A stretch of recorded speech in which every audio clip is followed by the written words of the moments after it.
Hello everyone, you're welcome back to my channel today. My name is Chioma Liu, and today I have an important topic to discuss. It is important and it is vital for both children and adults.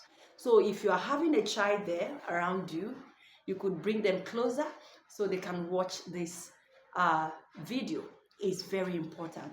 So today I have a topic which is safety rules for children and adults. In life, we need safety rules for us to stay away from trouble, to stay away from accidents or injuries, whether at workplace or in the school or in public places. We need safety rules, and we need to abide by these rules if you want to actually be safe and if you want to stay away from accidents. So for the first one here, I'll be addressing the children. Firstly, especially in the area of sharp objects. You know, there are sometimes you will just be walking around or in the streets or in the neighborhood, you see children playing with razor blades, needles, and let's say scissors and all these sharp objects. You know, most of the time it is not good. Apart from the injury that they may get involved in, it is also bad because most infections can actually be transferred from these sharp objects, like let's say hepatitis B, HIV and AIDS, HIV virus. So it can be transmitted through this kind of objects, sharp objects, especially if somebody who is infected with hepatitis B or infected with HIV use the razor blade, and maybe there is contact with his or her blood, and he throws it out on the street or leaves it carelessly in the house. A child could take it and cut himself and get infected as well. So aside the injury they can get from these sharp objects, it could also be a way of getting infected by some of these deadly diseases. Then another thing is the area of electricity or electrical appliances or outlets in the homes or in the schools. For children, it is very bad that children come in contact with all these electrical appliances or outlets. It's very dangerous. For children now, I'm talking to you, if you see anything going wrong in any socket, electrical sockets, or in any electronics in your house, please do not touch it. You need to go to a trusted adult or to your mother and to your father and report, and they will know what to do in that situation. Don't go ahead trying to stop the fire or trying to do something about what is going on in the electrical appliances. Then another thing is running too much, especially in hallways, like all these connecting spaces we have in the schools or your workplace. When you're running, you could hit somebody, or you could hit your friend, you could hit another person, and there could be an injury. So you need to walk very carefully. Do not run up and down as children, especially in your playground, in your classes. When you want to go to use the restroom, please walk carefully so that you don't get injured. Then another thing for the children is the habit of picking your nose. Is very bad. Do not do that, because once you start picking your nose, some germs in your finger could be introduced into your nose and you get infected, or you get some respiratory issues, or germs enter your nose and travel long down your respiratory tract and cause you some kind of infections, and it is very bad. It's not good that you are admitted in the hospital, because it's always not comfortable, because hospitalization can be so stressful. So you need to avoid picking your nose. Avoid picking your nose. Is very bad. Then another thing for the children is that you need to avoid bullying. You need to avoid bullying. Do not fight with your friends. Do not be disrespectful to your friends and your colleagues or people you meet on a daily basis. You have to treat them with care, with love, and with respect. Whenever you see a person that is being bullied, please try and report to a trusted adult. And whenever you see people bullying each other, do not join them. You have to report immediately to avoid any form of hazards or problems.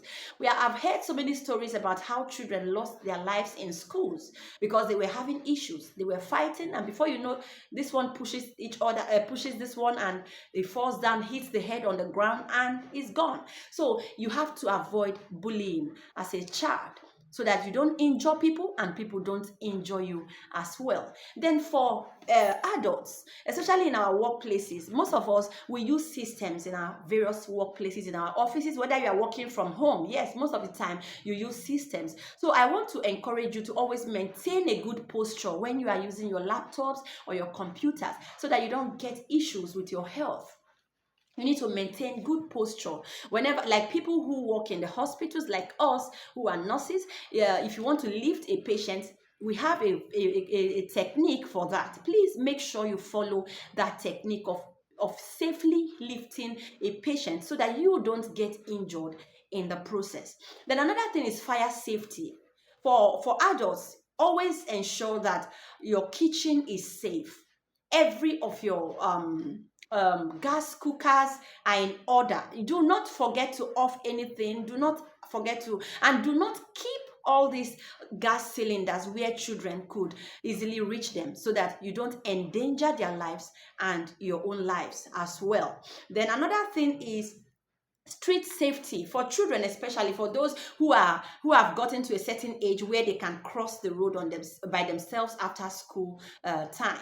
You should look your right, your left, look again, make sure no cars, no vehicles are coming from the both sides. Then you carefully cross the road. Do not just bump into the road, so that a car doesn't hit you, or a bike, so that you don't lose your life. Then another thing is that for children, you have to avoid talking to strangers. Avoid talking to strangers. And there is something I want to teach parents today.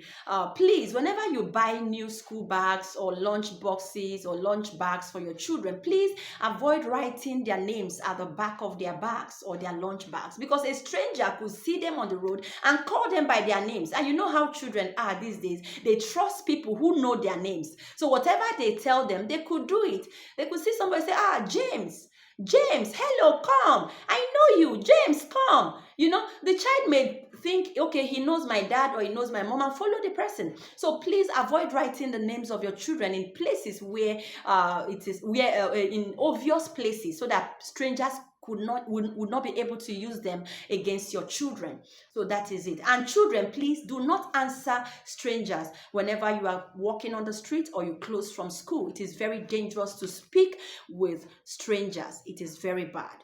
Then another thing is that we need to teach our children some important information. Like my child, Bettina, I had to teach her dad's phone number, our phone numbers, so that whenever she gets into any form of need, or maybe they would request the parents' phone number, she would easily write it. Like last time she did that. I had to tell her to tell me your daddy's phone number. She called it, and I was so happy. You teach your children this kind of information, so that anytime they get into a situation that they need to contact their parents immediately, they could give out their parents' number easily, and also their home address. So that in case they are missing somewhere, and people find them, or the police finds them, they can ask them, okay, what is your address? What's your daddy's phone number? These are safety informations that they need to know. Then another thing is bus safety. For children who use bus when they are going to school or coming back from school, please always ensure that the bus has stopped before you start coming down from the bus. It is bad that when the bus is still trying to land, or trying to alight, or trying to stop, and you are rushing and trying to get. And I know that children, you always have energy, too much energy to run around, but it is wrong for you to start coming down from a vehicle when the vehicle has not fully stopped. It is very bad. Then another thing is for adults right now, though it's also essential for children, is that your health and wellness safety is another interesting aspect. Because if you are not healthy, you will not be able to follow these kind of rules, or teach your children the things they need to do. So for yourself, you need to maintain a good diet, eat properly, hydrate very well, take water regularly, copiously as well. Then you also need to exercise. Exercise is a very important aspect of life. In fact, there is a saying now recently, because researchers have proven that lack of exercise is now another form of alcohol intake. When they say the new alcohol consumption is lack of exercise, that means that if you are a person who does not exercise regularly, or you are always sitting on one place, you don't walk around, you don't engage in any form of exercise, that means your health can be in serious danger. So you need to exercise regularly for you to maintain fitness and for your organs to be well in order. Then another thing is your mental health. It's very necessary. I made a video the last time and I said that stress is one of the ways people can actually come down with mental issues. So you need to watch your mental health. You need to manage your stress carefully. We know we are living in a kind of period that people are hustling, people are working, round the clock, but you still need to find time for yourself, especially in the area of stress management, so that you don't come down with mental issue. Your mental health is very important. Anybody who is not mentally okay or well would not be able to do any physical activity correctly. You will not be able to care for your child. You will not even know what you're doing yourself. And it is very bad. You need to watch the kind of things you do as an adult. So please ensure that your children are safe and that your children obey these rules, so that they don't come down with problems, injuries, accidents, fire accidents, and maybe contacting infections or diseases that are not good for them, so that they won't come down with problem, and they won't be a problem to us either. It's very bad that you see, okay, in a home, somebody is having a kind of infection or a deadly disease that is very bad, and the person, and it is because of carelessness, or maybe the way the person went to an object, you touched an object and got contacted with a HIV or hepatitis B. Is very bad. It is not good. These are the things you can actually prevent on your own if you're able to follow rules and regulations. So, and I'm praying that God will help us as adults to have the wisdom to follow these rules, so that we don't come down with problems in life or in our health. Thank you so much for listening to me today. Please, I need you to subscribe to my channel. Subscribe. You will see the subscribe button there while you're watching. Please click on it and subscribe, so you'll be getting notifications of my video. My videos are always very important, and I'm sure they will go a long way in helping you. Thank you so much. See you next time. Like and share the video as well. Bye bye.